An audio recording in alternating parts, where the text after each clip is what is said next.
movie about a little puppet who wanted a life without strings. The music swooped and swelled. It was corny, Katie thought, but it was kind of sad, too. Funny Mom hadn't picked up on that, but then Mom never did pick up on the things she didn't want to know. Katie liked the sadness. She relaxed a little and let the bittersweet melody flow over her. Actually, she enjoyed skating the opening section of her program. Ron had choreographed it to take advantage of her strengths, so it was loaded with the spins and the graceful balletic moves she did best. Later, she'd face the parts she didn't do well. The all-important no way anyone ever wins without them jumps. The jumps she dreaded. "Stop thinking like that, stupid," she commanded herself. "Focus on what you're doing or you'll blow the easy part." She pushed the jumps out of her mind and concentrated on Jiminy singing. Soon her natural musicality took over, and she skimmed over the ice gracefully. The picture of a sweet, simple girl skating to a song about dreams that came true. In the bleachers above the rink, Katie Roskova was working hard to hold on to her temper. She hated the opening of this new program. It was boring, boring, boring. She knew the judges would hate it too, if they stayed awake long enough to watch it. The worst part was there was nothing she could do about it. When she tried, very gently, to suggest to Ron that he should start with more pizzazz, he'd given her a lot of psychobabble about helping Katie build her confidence by letting her skate her best material first. The truth was, Ron coddled Katie. Catherine had called him on it once, but then she'd had to back down because he threatened to walk and she couldn't afford to start over with another coach. Now she was stuck with this dreary program. It was her hard-earned money that paid Mr. Sensitivity's coaching fees. She was the one who got up at the crack of dawn every day to schlep Katie to the rink for morning practice. She skipped her lunch hour so she could leave work early and get the girl back to the rink after school.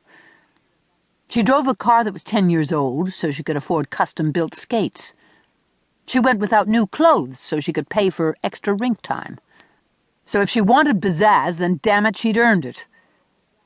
She shifted angrily in her seat. Down below her, the slender figure on the ice executed a graceful spin. Catherine watched, and the harsh lines in her face softened. Someday it would all be worth it, she thought. All the sacrifice and hard work would pay off someday. In the medley, Jiminy Cricket had given way to Snow White, who was singing about the prince who would come someday. Katie stretched out her strokes to fill the phrases of the violins. In her mind, she pictured a magical forest and a beautiful young girl waiting for her love. If anyone could play Snow White and get away with it, it was Katie, thought Ron. With her ethereal look, she was made for the role, especially when she was skating freely and without pressure, the way she was right now. He skated around the perimeter of the rink so he could watch her without getting into her sight line and distracting her. At her best, Katie reminded him of the great female skaters of the past, lyrical, elegant performers like Fleming and Hamill. Unfortunately, lyrical skating wasn't in anymore.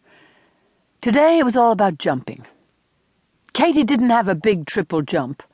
There were times when she missed her doubles, and he wasn't sure she'd ever have the kind of athletic strength necessary to develop one. Still, you never knew. For all her fragile prettiness, Katie was a tough little jock. He'd seen her skate through falls, injuries, and fatigue without a whimper. She might just push herself hard enough to get those jumps. The pity was she'd never be as lovely to watch as she was right now.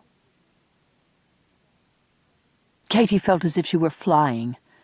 The cold air filled her lungs, and her skating skirt fluttered in the breeze around her body. Only her skate blades were working as they cut long arcs in the ice. For a moment the harsh voice in her head was quiet, and her mind seemed to take off, almost the way it did when she spaced out, she thought dreamily. It was strange, because she hadn't had any of the warning signs, but she was feeling exactly the same. Suddenly she realized with horror what she was thinking, and stopped herself so violently.